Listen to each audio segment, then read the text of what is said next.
हाँ तो बच्चों, स्वागत है आपका आज के लेक्चर में, लेक्चर नंबर 3 कार्बोक्सिलिक एसिड का। ठीक है, यहाँ पे हम क्या पढ़ेंगे? लास्ट क्लास में हमने सारी पढ़ ली थी केमिकल प्रॉपर्टीज। आज पढ़ेंगे फिजिकल प्रॉपर्टी। आज पढ़ेंगे, लास्ट की क्लासों में हमने preparation of aldehyde and ketone देख लिया था, स्ट्रक्चर वगैरह थोड़ा बहुत देख लिया था।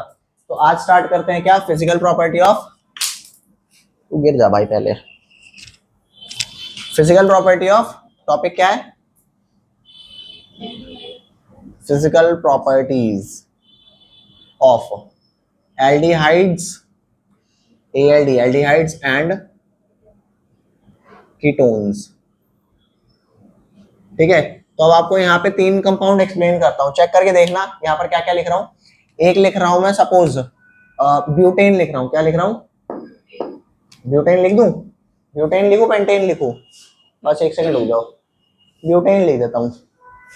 ये रहा CH3, CH2, CH2, CH3। मैंने आपको ये बताया था जितने भी हाइड्रोकार्बन्स होते हैं वो प्योरली नॉन पोलर होते हैं। अरे बोलो, नॉन पोलर होते हैं। तो चेक करना, जो आपका ब्यूटेन है, इससे ये तो आपका एल्केन हुआ ना, ब्यूटेन क्या हुआ? एल्केन। और ये आपका क्या होता है? ये होता है नॉन पोलर। ठीक है, नॉन पोलर में जो फोर्स ऑफ अट्रैक्शन होते हैं वो कौन से होते हैं? Dispersion force. बोलो भाई, होते हैं। इसके बाद अगर मैं बात करूं ईथर की, मान लो ये है CH3 CH2, इधर O, ये है CH2 CH3, तो ये आपका क्या हुआ? ईथर। ईथर में आपका क्या होता है? डायपोल मोमेंट होता है। यहाँ पे अगर बात करूं, डायपोल मोमेंट की वैल्यू क्या होती है? 0।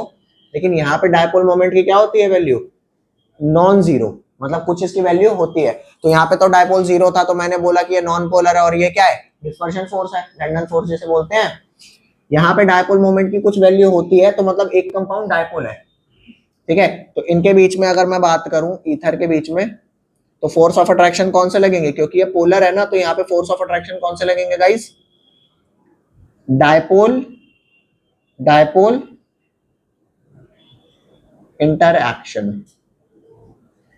कौन सा है? Dipole dipole interaction. तो डायपोल डायपोल इंटरएक्शन ज्यादा स्ट्रांग होता है पोलर कंपाउंड का या नॉन पोलर का डिस्पर्शन? कौन सा ज्यादा स्ट्रांग है?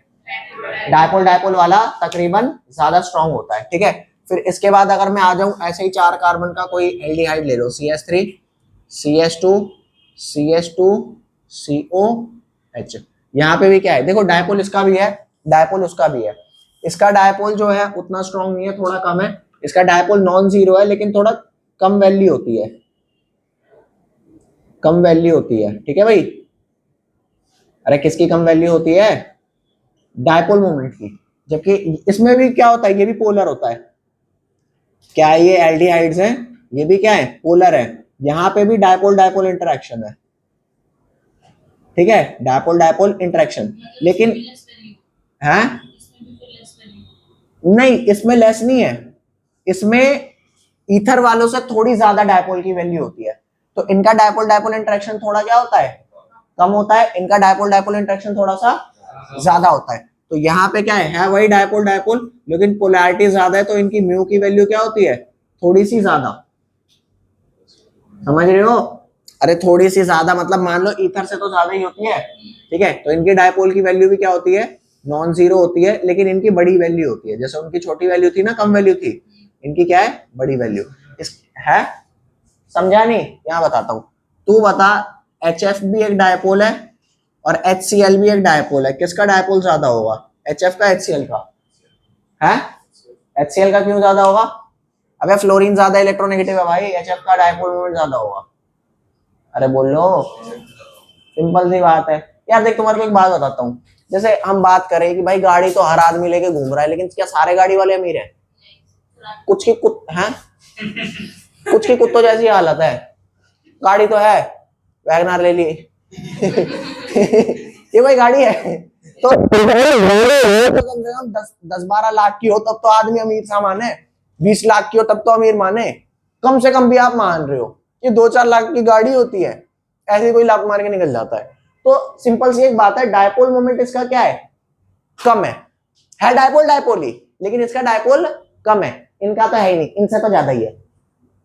इसका डायपोल थोड़ा और ज्यादा है। तो अगर मैं बात करूं डायपोल डायपोल इंटरेक्शन इसका या डायपोल डायपोल इंटरेक्शन इसका, कंपैरेटिवली किसका ज्यादा है? एल्डिहाइड्स का और कीटोन्स का ज्यादा होता है। बोलो, वही अगर मैं आ जाऊं किसके पास, अल्कोहल्स पे CH3, CH2, CH2, CH2OH। Check करके देख, मैंने बताया आपको जहां पे OH बॉन्ड आ जाता है वहां पे जो डायपोल होता है उसे क्या बोलते हैं? H बॉन्डिंग बोलते हैं। अरे बोलो भाई, अल्कोहल्स यहाँ पर हुआ आपका, ये रहा आपका अल्कोहल, और यहाँ पे क्या होता है? यहाँ पे इंटरमोलिकुलर फोर्स कौन से होते हैं? H bonding. तो आपको मैं सिंपल सी एक बात ये बताना चाह रहा हूँ कि सबसे पहले हमने जो कंपाउंड पढ़ा था वो क्या पढ़ा था? हेलो एल्केन वगैरह पढ़ा था, हाइड्रोकार्बन ये पढ़ा था। उनके जो डायपोल मोमेंट होते हैं 0 होते हैं, ठीक है। अल्कोहल्स के बहुत ज्यादा होते हैं, एल्डिहाइड के और ईथर के बीच में होते हैं, और ईथर और एल्डिहाइड में किसका ज्यादा होता है? इसका। तो ये इनके डायपोल मोमेंट का ऑर्डर है, और जिसका डायपोल ज्यादा उसकी फोर्सेस ज्यादा। इनका डायपोल तो कहीं ना कहीं इतना ज्यादा हो गया, समझ रहे हो? बोलो भाई।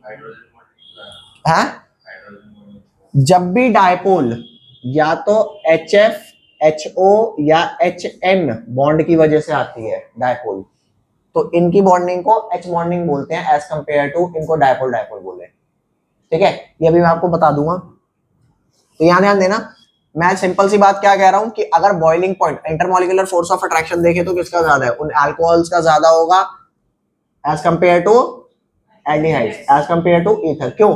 क्योंकि उसके दो मॉलिक्यूल के बीच में फोर्स ऑफ अट्रैक्शन क्या होगा? थोड़ा सा ज्यादा। इसके दो मॉलिक्यूल के बीच में फोर्स ऑफ अट्रैक्शन क्या होगा? बहुत कम। इतना कम होगा कि मैं कहता हूं कि भाई फोर्स ऑफ अट्रैक्शन कुछ है ही नहीं, क्या हीट देना, ये वैसे ही टूटे हुए हैं। समझ रहे हो बात को? तो सिंपल सी बात क्या आई यहाँ पर सिंपल ये आई कि अगर हम बात करते हैं बॉइलिंग पॉइंट के ऑर्डर की, अगर इसको मैं ए बोल दूं, इसको बी बोल दूं, इसको सी बोल दूं, और इसको क्या बोल दूं? डी, तो सबसे ज्यादा बॉइलिंग पॉइंट का ऑर्डर क्या है? ये देखो, increasing order of boiling point, ठीक है भाई। Increasing order of boiling point क्या है? ये आपका होता है ए से ज्यादा किसका? बी का, बी से ज्यादा सी का, सी से ज्यादा डी का। इससे हमारे को ये पता लगता है कि अगर मैं बात करूंगा सेम कार्बन वालों की, जो नॉर्मल आपके एल्केन होते हैं उनका कम होता है, उससे ज्यादा किसका होता है? कहीं ना कहीं ईथर का, उससे ज्यादा आपका या तो एल्डिहाइड्स का या फिर कीटोन्स का, और उससे ज्यादा किसका होता है? अल्कोहल्स का। अच्छा, वैसे तो हम थोड़ा बाद में पढ़ने वाले हैं, यहीं पे बता देता हूं, अल्कोहल से भी ज्यादा किसका होता है? कार्बोक्सिलिक एसिड का। आपको एक छोटी सी बात बताऊं, सबसे पहले हम एल्केन पढ़ते हैं, उसके बाद एल्कीन, एल्काइन वगैरह ये सब आता है, फिर हेलो एल्केन आता है, फिर ईथर आता है, फिर समझ रहे हो अल्कोहल आता है, एल्डिहाइड, अल्कोहल, नहीं सॉरी, एल्डिहाइड से पहले ऑक्सीडाइज प्रोडक्ट अल्कोहल होता है, कोई दिक्कत नहीं। फिर भी आप ये याद रखो, एल्डिहाइड में क्या होता है? डायपोल डायपोल, इसमें क्या होता है आपका? Dipole dipole. ईथर में भी होता है, ये आपका ऑर्डर है, ठीक है। कार्बोक्सिलिक एसिड को थोड़ा बाद में देखेंगे। और नेक्स्ट अब हम आते हैं किस पे? इनकी सॉल्युबिलिटी पे। सॉल्युबिलिटी भी बता देता हूं, जो छोटे छोटे मॉलिक्यूल्स होते हैं ना, अगर यहाँ पे सॉल्युबिलिटी, हाँ कार्बोक्सिलिक एसिड में भी H बॉन्डिंग होती है, वो तो अभी बाद में ध्यान देंगे। अगर मैं सॉल्युबिलिटी की बात करूं तो जो एल्डिहाइड्स होते हैं इनके छोटे मॉलिक्यूल तो पानी में फिर भी डिसॉल्व हो जाते हैं, जैसे कौन से? HCOH, ये क्या है आपका? मिथेनॉल। क्या है ये पानी में फिर भी डिसॉल्व हो जाता है, लेकिन और अगर हम बढ़ाएंगे CH3COH, तो जो कार्बन होता है ना वो हाइड्रोफोबिक होता है। कार्बन जितना बढ़ाओगे हाइड्रोफोबिक पार्ट उतना बढ़ेगा, तो वो पानी में डिसॉल्व नहीं होंगे। तो सिर्फ छोटे मेंबर पानी में डिसॉल्व हो रहे हैं, बाद में डिसॉल्व नहीं होते। समझ रहे हो? अरे बोल लो भाई। तो ये आपका सॉल्युबिलिटी हो गया, ये आपका बॉइलिंग पॉइंट हो गया। अब हम डिस्कस करेंगे क्या? Chemical properties. ये जो प्रॉपर्टीज है ना, ये जब हम क्वेश्चन डिस्कस कर रहे होंगे ना इस चैप्टर के, तो ये थोड़ा ज्यादा अच्छे से समझ में आएगा आपको, ठीक है। अभी बस इसे समराइज कर लो। अब बच्चों नेक्स्ट हमारा टॉपिक क्या आता है? Chemical properties. क्या आता है? Chemical properties. सबसे पहले केमिकल प्रॉपर्टी पढ़ने से पहले ना ये देख लेते हैं कि केमिकल प्रॉपर्टी का इंडेक्स क्या है। इंडेक्स बोले तो कि पढ़ना क्या क्या है। तो यहां ध्यान देना, आपकी टोटल 5 केमिकल प्रॉपर्टी है, जिसमें ऐसे फर्स्ट से स्टार्ट होता है। फर्स्ट का पहले आपको ए सब पार्ट पढ़ाऊंगा, फिर क्या पढ़ाऊंगा? बी सब पार्ट, फिर क्या पढ़ाऊंगा? सी। सी के फर्दर है first, second, third, fourth, fifth. पहली प्रॉपर्टी खत्म। मतलब अगर कोई बोलता है ना कि दम कौन सी प्रॉपर्टी में है, तो पहली प्रॉपर्टी में थोड़ा दम है, क्योंकि लंबा मामला है ये थोड़ा सा। फिर आएगी हमारी कौन सी प्रॉपर्टी? सेकंड, छोटी है, ठीक है। थर्ड बहुत छोटी है, फोर्थ में थोड़ा सा दम है, फिफ्थ बहुत छोटी है। तो एक थोड़ा ये वाला पोर्शन बड़ा पड़ता है, ठीक है, और एक फोर्थ वाला बड़ा नहीं है, दमदार है। ठीक है भैया। तो फोर्थ में बेसिकली हम पढ़ने क्या वाले हैं, एल्डोल कंडेंसेशन। ये बहुत दमदार रिएक्शन है भाई। ठीक है, तो ये आपका कहीं ना कहीं एक इंडेक्स है कि हम क्या पढ़ने जा रहे हैं। समझ गए बात। अब यहां पर ध्यान देना, स्टार्ट करते हैं। ये इंडेक्स ऐसे ही रहने देते हैं ताकि हमारे को दिखता रहे भैंस की बोझ कहां पहुंच गया हूं। ठीक है, कॉपी में लिख लेना, इसे इग्नोर नहीं करना। अभी सबसे पहले आते हैं, सबसे पहली प्रॉपर्टी हमारी होती है न्यूक्लियोफिलिक एडिशन रिएक्शन। क्या आती है, न्यूक्लियोफिलिक एडिशन रिएक्शन। ठीक है, ये थोड़ा सा समझते हैं। चलो बच्चों, न्यूक्लियोफिलिक एडिशन रिएक्शन आपको समझाता हूं। सबसे पहले न्यूक्लियोफिलिक एडिशन रिएक्शन का ए पार्ट समझते हैं। क्या, मैकेनिज्म ऑफ ये न्यूक्लियोफिलिक एडिशन रिएक्शन को फिलहाल में NaR लिख दूं। अरे बड़ा पड़ेगा यार। किसका मैकेनिज्म करेंगे guys, mechanism of nucleophilic addition reaction समझा दूं। यार ध्यान देना, आपने पंखों की पंखुड़ियां देखी है तीनों, अरे बोल लो। जैसे ये आपका सेंटर में कार्बन है, इधर डबल बॉन्ड O है और इधर एक पोर्शन लगा है, इधर दूसरा। अरे कार्बन के 4 ही बॉन्ड होते हैं, इस कार्बन से डबल बॉन्ड O लग गया और उधर एक पोर्शन और इधर एक पोर्शन, प्लेन हो गया ना। अरे वही 120 120 120 के एंगल। हाँ, तो यहां ध्यान देना, ये एक प्लेन पार्ट होता है ऐसे, ये मतलब ये एक प्लेन है। ठीक है, इसका 90 डिग्री कैसे होगा चेक करके देखना। अगर मैं आपको थोड़ा सा एज्यूम कराऊं 90 कुछ ऐसा होगा, जैसे ये आपका है पंखे की पंखुड़ियां जैसा है, तो मान लो जो ये वाला पोर्शन है ये क्या है, डबल बॉन्ड है। क्या है ये, डबल बॉन्ड। ऊपर अगर ऐसे कोई चीज आई तो ये 90 डिग्री हुआ, 90 डिग्री से नहीं आना, 90 से ज्यादा से आना है। अरे यहां से एंगल बनाओ, 90 से कितना हो गया, तकरीबन अप्रोक्सीमेटली 90 है, एग्जैक्टली 90 अप्रोक्सीमेट है। जैसे मैं ये कह रहा हूं कि यहाँ पे कार्बन है ना, अरे कार्बन दिख रहा होगा यार, देखो कार्बन, तुम भी देख लो, ये कार्बन है, ये डबल बॉन्ड O है। एक चीज आई जो यहाँ पे अटैक करने को कह रही है, कार्बन कहेगा नहीं बदतमीज तू नहीं आएगा। क्यों, क्योंकि मेरे 2 बॉन्ड यहाँ से बने हैं, एक यहाँ से एक यहाँ से, 4 बॉन्ड बने हैं ना, ये चौथा आ रहा है ऐड होने के लिए, प्लीज प्लीज प्लीज थोड़ी सी जगह बनाना, थोड़ी सी जगह बनाना, मैं भी बॉन्ड दूंगा। अरे कैसी बात कर रहा है यार, मेरे 4 बॉन्ड हुए हैं, 2 यहाँ पे हैं, एक यहाँ एक यहाँ। तो कहेगा ये जो तेरा एक बॉन्ड है ना, जो O के साथ डबल बॉन्ड है, उसे उधर भेज दे, वो सिंगल बॉन्ड हो जाएगा। तो अब ये भी कार्बन कहेगा क्या है, तो सही रहा है, चल ठीक है आजा। वो जैसे ही यहाँ लगेगा ना, ये बॉन्ड तीनों क्या हो जाएंगे नीचे, और कैसा बन जाएगा, हाँ जैसे ये था है, जैसे ही ऊपर से कोई आएगा तो वो ऐसा सा स्ट्रक्चर बन जाएगा। जो ये तुम्हारा प्लेन था वो नीचे की तरफ आ गया, अरे बोलो टेट्राहेड्रल बन गया। यही बात मैं तुम्हारे को सामने दिखा रहा हूं फिलहाल। अभी ये एक न्यूक्लियोफाइल है, ये न्यूक्लियोफाइल ने अटैक मारा तकरीबन ऐसे, एग्जैक्टली ऊपर से नहीं आया है, समझ रहे हो, यहाँ पे आया। जैसे ही ये इधर आके अटैक मारेगा, ये O इधर चला जाएगा। फिलहाल अगर मैं बात करूं, कार्बन पे 3 सिग्मा बॉन्ड है, 1 पाई बॉन्ड है। तो 3 सिग्मा बॉन्ड में कार्बन की हाइब्रिडाइजेशन क्या होती है, sp2, और शेप क्या होती है, ट्राइगोनल। ये बात मान रहे हो नहीं मान रहे, हाँ हाँ, अबे तो कहीं से भी 90 मान ले यार, भैंस की पूछ। हाँ सीधा नहीं आ रहा, भैंस की पूछ क्या बोलूं अब इसे। हाँ रीजन है, बिल्कुल है, स्टेरिक रीजन है। अब कई बातें तू सीधी सीधी कहाँ बोलता है, टेढ़ी। मान लो हमारे को इंडिया में किसी को कुछ मना करना हो तो हम यूँ थोड़े बोलते हैं नहीं भाई मैं नहीं करूंगा, नहीं भाई नहीं मैं तेरे साथ नहीं चल पाऊंगा। हम यही बोलते हैं चल भाई ठीक है बताता हूँ। ये बताता हूँ क्या मतलब है, भैंस की पूछ, बात टाल रहा हूँ। ठीक है भाई, एक बार बात करके बताता हूँ मैं तेरे को, देखता हूँ भी यही होता है। ठीक है, तो ये मना करने का तरीका सीधा सीधा नहीं होता भाई, कुछ भी सीधा होता नहीं, तो आगे लग जाऊंगा ऐसे। नहीं पे घुसना है तो ऐसे ऐसे करके घुसना है, बाद में बेशक लात मार दे। ठीक है, भैंस की पूछ। तो ये तुम्हारा न्यूक्लियोफाइल ऐसा आया और ये O नेगेटिव हो गया। तो ये जो तुम्हारा फिलहाल अभी sp2 ट्राइगोनल प्लेनर है, ये पता है कैसे हो जाएगा? ये जो तीनों है ना, ये नीचे की तरफ आ जाएंगे और वो ऊपर लग जाएगा, वो ऊपर न्यूक्लियोफाइल ऐसे लग जाएगा। ले भैंस की पूछ, बॉन्ड बन गया ऐसे, साइड साइड से आया था और एकदम यूं लग गया, और बाकी तुम सारे यूं नीचे जाओ। अब ये फिलहाल कैसा हो गया? टेट्राहाइड्रल टाइप हो गया। कि ये तो जो ग्रुप थे सो है ग्रुप मनने के करना, ये बनेगा O नेगेटिव। और ये जो कार्बन तेरा sp2 हाइब्रिडाइज था ट्राइगोनल प्लेनर, अब ये कार्बन की हाइब्रिडाइजेशन क्या हो गई? sp3 हो गई, और ये आपका कैसी शेप का हो गया? टेट्रा, अरे बोल दे, tetrahedral. Is that clear guys? बोको भाई ये बात समझ में आई कि नहीं आई? है का सिंपल सी बात है, कार्बन की बॉन्डिंग ज्यादा यहाँ से है, डबल बॉन्ड, और यहाँ जो भी ग्रुप लगे होंगे उनसे सिंगल सिंगल बॉन्ड है। तो यहाँ पे मेरे को न्यूक्लियोफाइल ऐड करना है, ठीक है। ऐड हो भी क्यों पा रहा है? वो सिंपल सी बात है, कार्बन कहीं ना कहीं यूं कह रहा है ठीक है उससे मेरी ज्यादा बॉन्डिंग है, उससे थोड़ी बॉन्डिंग कम कर दूंगा। अरे बोल ले भाई, ये बात समझ है। मान लो दो बेस्ट फ्रेंड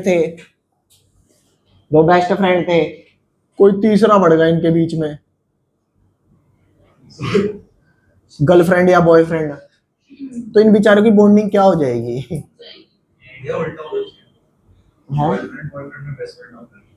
मतलब तू है क्या वो? नहीं, पाप है ये, महापाप की श्रेणी में आता है, इसे पाप भी नहीं कहते। यहाँ ध्यान दे, सुनो मेरी बात सुनो, ऐसा नहीं करना किसी के बीच में। दो बेस्ट फ्रेंड है, लड़के लड़के हैं, लड़की लड़की है, किसी और से बॉन्डिंग कुछ नहीं, सोचो यार उनकी भी जिंदगी है। तो मेरी बात सुन, तो कहीं ना कहीं इनसे अच्छी खासी बॉन्डिंग की बढ़िया थी। अब कोई तीसरा आया ऐड हो गया ग्रुप में, तो बॉन्डिंग कम तो होगी ना, वही वाली बात है। कार्बन ऑक्सीजन की वाले ओ भाई साहब जी, तो बॉन्डिंग कभी नहीं टूटेगी, चल ना कोई आया तो साइड कर देगा भाई को, समझ रहे हो? ओम का दुखवार आ गया है, ठीक है भैया, नहीं यही बात समझ। तो जो और स्ट्रक्चर लाइफस्टाइल वगैरह सब चेंज हो जाता है भाई साहब। तो ट्राइगोनल प्लेनर से क्या चला गया? टेट्राहेड्रल। अब ये बेचारा जिसके साथ बॉन्डिंग कम हुई है, ये भी कोई ढूंढेगा? अरे भगवान, इतना बॉन्डिंग तोड़वा दी, कोई और ही भेज दो। कोई नहीं, टेंशन क्यों ले रहा है यार, तेरे को भी कोई मिलेगा। वाटर डालते हैं, तेरे पे O नेगेटिव है ना, वाटर के पास H+ होता है, वाटर एक H+ का सोर्स है। लेना रो क्यों रहा है यार तू, ले दारू पी। नहीं बात समझ? तो इसका साथी कौन बना? दारू। अरे दारू एक्चुअली में सबका साथी है। तो ये वाली बात समझ में आई कि नहीं? तो है अपडेटेड। अच्छा तुम कहोगे क्या सिर्फ वाटर ही H+ देता है? नहीं, वाटर के और भी सोर्स है, जैसे तू अमोनिया ले ले, अमोनिया भी H+ का सोर्स होती है, या तू H2SO4 ले ले, वो भी तेरा H+ का सोर्स होता है। अरे तेरे को H+ से मतलब है HCl ले ले, वो भी क्या? अब भैंस की पूछ, तुम पूरी जिंदगी मेरे को एसिड ही बताते रहोगे, कोई सा भी ले लेना। इसको मैं क्या बोलता हूँ यहाँ पे कोई प्रोटॉन डोनर बोलता हूँ। क्या देना है मेरे को? नहीं आई बात समझ? तो सिंपल सी बात है, देख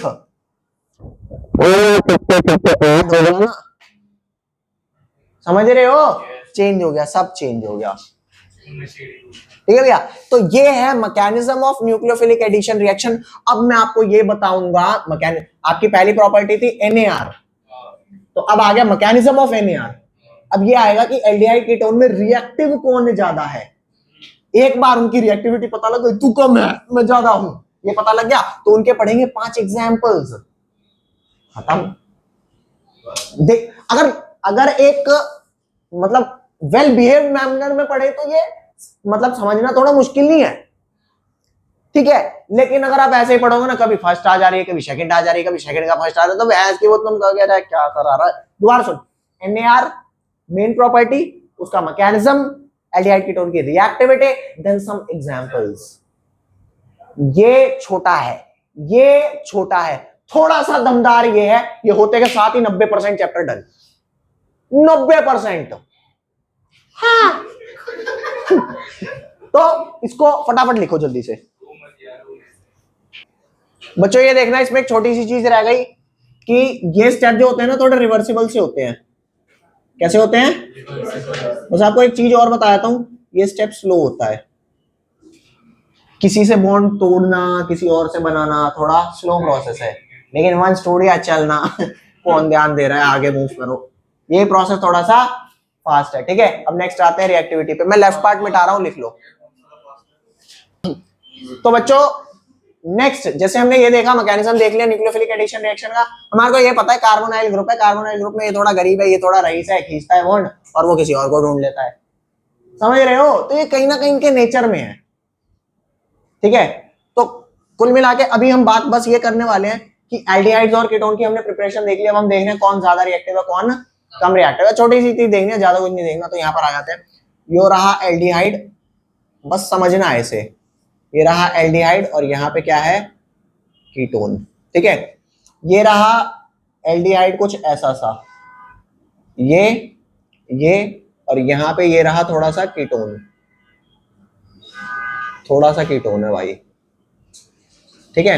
अब तुम एक बात बताओ, अगर मैं बात करूं इलेक्ट्रॉनिक फैक्टर की, कौन से बात करूं, इलेक्ट्रॉनिक फैक्टर, तो आप बच्चे बस मेरे को एक छोटी सी बात बताना, कार्बन थोड़ा सा क्या है, कार्बन थोड़ा सा इलेक्ट्रॉन डेफिशिएंट होता है, क्योंकि इलेक्ट्रॉन कौन खींचता है, ओ, अरे बोलो, ओ इलेक्ट्रॉन खींचता है। तो किसका कार्बन ज्यादा करीब है, एल्डिहाइड का कार्बन ज्यादा करीब है या कीटोन का, एक अंदाजा लगाओ।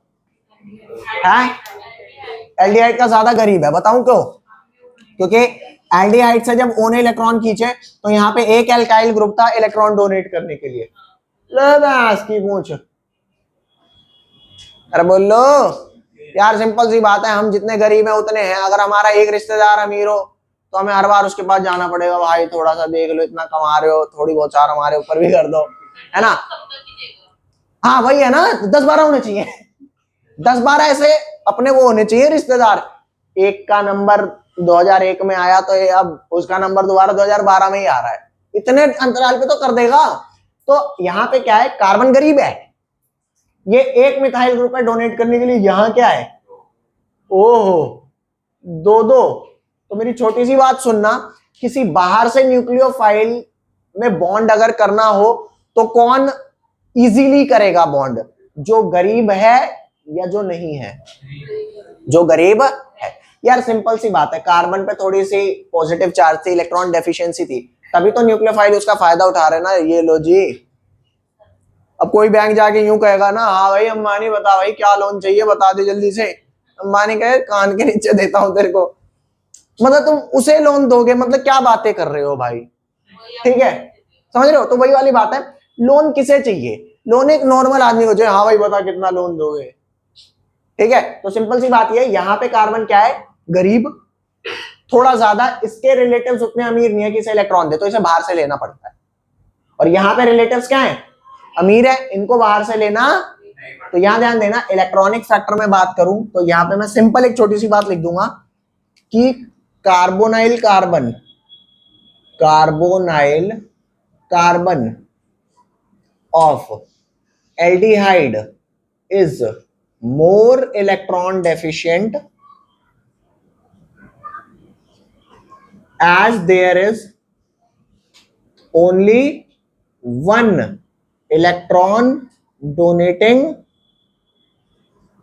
alkyl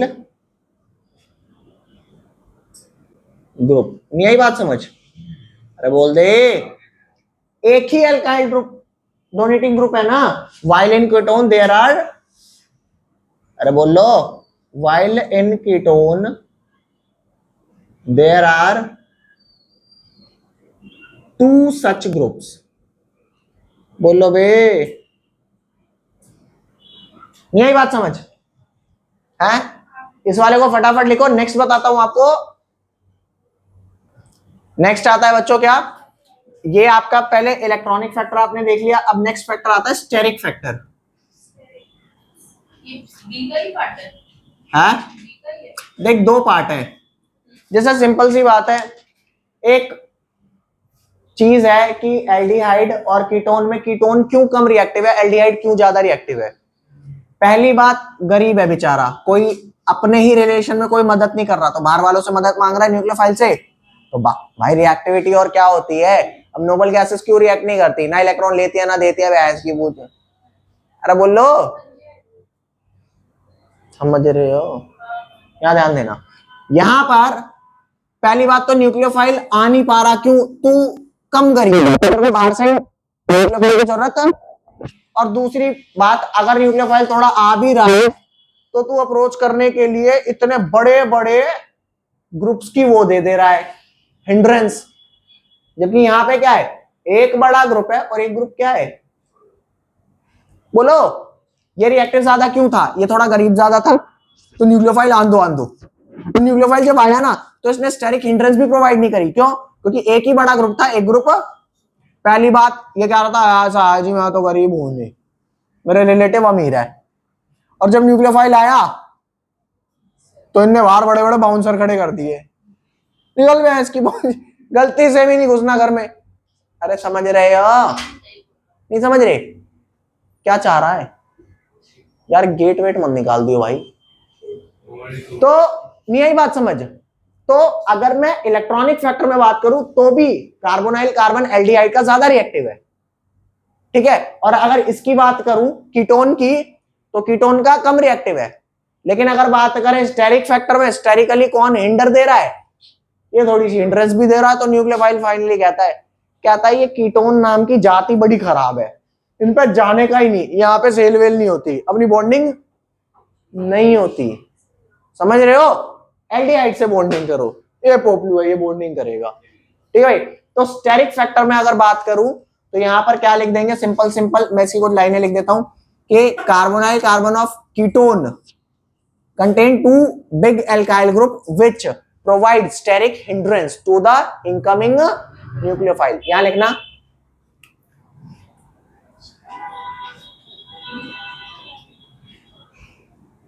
carbonyl carbon of ketones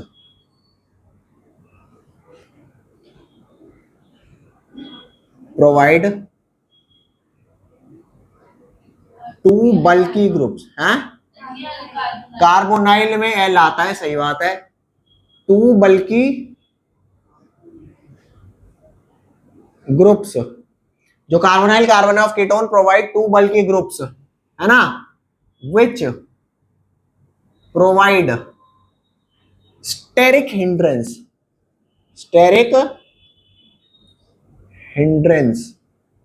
to, किसको? which provide steric hindrance to incoming nucleophile, making it less reactive। अरे बोलो, तो दोनों फैक्टर में कौन जीता? दोनों फैक्टर में एल्डिहाइड जीता है। अरे रिएक्टिविटी के मामले में तो एल्डिहाइड जीता ना। कीटोन स्टेरिक फैक्टर में ज्यादा हिंडर्ड हो गया, न्यूक्लियोफाइल नहीं आ रहा। कीटोन का कार्बन कम गरीब हुआ, और न्यूक्लियोफाइल कह रहा मैं जाके करूं क्या? अरे बोल लो भाई। हाँ, रिएक्टिविटी में एल्डिहाइड जीता ना, तो यहाँ पर ध्यान देना। हाँ वैसे रईसी में ज्यादा वही जीता भाई, तो हम तो रिएक्टिविटी की बात कर रहे हैं। मैं तुम्हारे को एक छोटी सी बात बताऊं, मैंने कहीं पे सुनी थी, आपको बता रहा हूं। अगर आप गरीब घर में पैदा हुए हो ना, तो आप खुशनसीब हो कि आपको करने के लिए बहुत कुछ है। वरना जो रईस घर में पैदा हुआ है ना, वो हद मार के क्या करेगा? पतला है तो मोटा हो गया, मोटा है तो पतला हो गया, यही काम करता रहेगा। उसको करने के लिए बहुत ज्यादा कुछ नहीं है, समझ रहे हो? अरे तेरी बात नहीं कर रहा भाई मेरी बात सुनना। तो एल्डिहाइड जो है वो क्यों रिएक्टिव है? क्यों इन्हें दुनिया वालों से रिएक्ट करना है? इनकी गरीबी ज्यादा है, लोगों से बॉन्ड बना बना करके अपना साम्राज्य बनाना है। मेरा ये क्यों नहीं रिएक्ट कर रहा? क्योंकि इनको इंटरनली वो सारी चीज मिली हुई है जो बाहर से मिलेगी, और इसी वजह से नौकर ज्यादा। अच्छा न्यूक्लियोफाइल कौन है वो हम नहीं जानते, चल भाई बाहर भगाओ से, हम नहीं आने दे रहे। ये बात समझ गए? ठीक है। तो ये दोनों फैक्टर, ये पेपर में क्वेश्चन 1 मार्क का आता है, और रटना नहीं है, समझना है। अरे बोलो भाई, इसे डन कर दो जल्दी से। एग्जाम्पल आता है बच्चों कौन सा? सम एग्जाम्पल पढ़ रहे हैं ना, some example of nucleophilic addition reaction. यार तुमने ये देखा कि न्यूक्लियोफिलिक एडिशन रिएक्शन होती क्या है ना? फिर आपने उसका मैकेनिज्म देख लिया, मैकेनिज्म के बाद आपने उसकी रिएक्टिविटी देख लिया, अब आपको पता लग गया एल्डिहाइड ज्यादा रिएक्टिव है। बोलो जी। अब नेक्स्ट आते हैं एडिशन ऑफ हाइड्रोजन साइनाइड। किसको ऐड करना है? Addition of hydrogen cyanide. ये HCN है, कौन है ये? काका इस बात को समझना, ये C डबल O है। क्या है ये? C double O। कोई भी कार्बोनिल कार्बन है तो HCN है, HCN में C वाला पार्ट स्लाइटली नेगेटिव और H वाला पॉजिटिव। वाइल कार्बन वाला पार्ट कौन सा है? कार्बन वाला पार्ट स्लाइटली पॉजिटिव है और ऑक्सीजन वाला स्लाइटली, तो वो जो CN नेगेटिव है वो किसके पास आएगा अटैक मारने? कार्बन के पास आएगा। और ये वाला बॉन्ड क्या हो जाएगा? O negative. अरे बोल भाई, तो जैसे ये नेगेटिव होगा तो ये बन जाएगा C लाइक दिस, ये और ये, यहाँ पे O नेगेटिव हो जाएगा, यहाँ CN लग गया, और अगले ही पल क्या हो जाएगा? वो जो H प्लस निकला है वो H प्लस इस पे जा करके ज्वाइन हो जाएगा, तो ये बन गया लाइक दिस दिस दिस, ये बन गया OH। बोलो जी। खाली बॉन्ड्स में H है ना? हाँ, खाली बॉन्ड में H है ना? खाली बॉन्ड में क्या है? H। खाली बॉन्ड में H अरे जो बस डंडे बनाए हैं। नहीं, कुछ भी हो सकता है, अपने आप को जोड़ ले। मैं तो बॉन्ड भी जुड़ जाएगा। जुड़ेगा जुड़ेगा, जिसका कोई नहीं होता उसकी अरेंज मैरिज होती है। जुड़ जाएगा। ये समझ में आया कि नहीं आया? मेरी अरेंज है, मेरा ये कुछ नहीं हो पा रहा था ना। साइनोहाइड्रिन, क्या है ये? साइनोहाइड्रिन। ठीक है, चलो भैया ये हो गया। इसे एक बार मैं लेफ्ट वाला मिटा रहा हूं, फिर एक क्वेश्चन लिखता हूं, ठीक है? अब बच्चों यहां ध्यान देना, ये जो आपने HCN ऐड किया है कार्बोनाइल कंपाउंड में, थोड़ा स्लो प्रोसेस है, लेकिन अगर बेस की प्रेजेंस में करें ना तो थोड़ा फास्टर हो जाता है। क्यों हो जाता है वो बताता हूं आपको। क्वेश्चन है कि why addition of HCN occur at slightly क्या? Faster rate in presence of है अब बेस। बोलो भाई क्यों फास्टर होता है? तो इसका आंसर है जो HCN है, अगर कोई बेस आता है OH नेगेटिव तो किसको लेके जाता है? H प्लस को, और CN पे क्या छोड़ जाता है? Negative charge. तो क्या मैं कह सकता हूं जो पहले इस पे स्लाइटली नेगेटिव था अब वो कहीं ना कहीं पूरा नेगेटिव हो गया?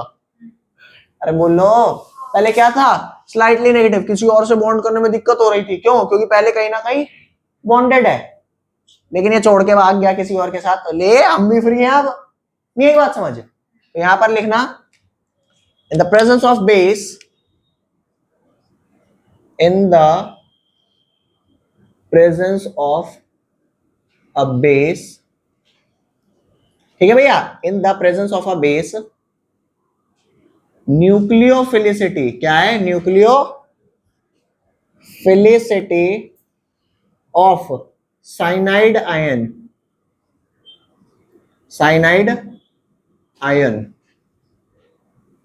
increases,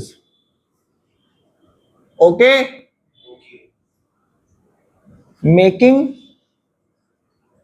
its addition faster। क्या कर दिया गाइस? इसके एडिशन को क्या कर दिया? फास्टर। फास्टर का क्या मतलब होता है?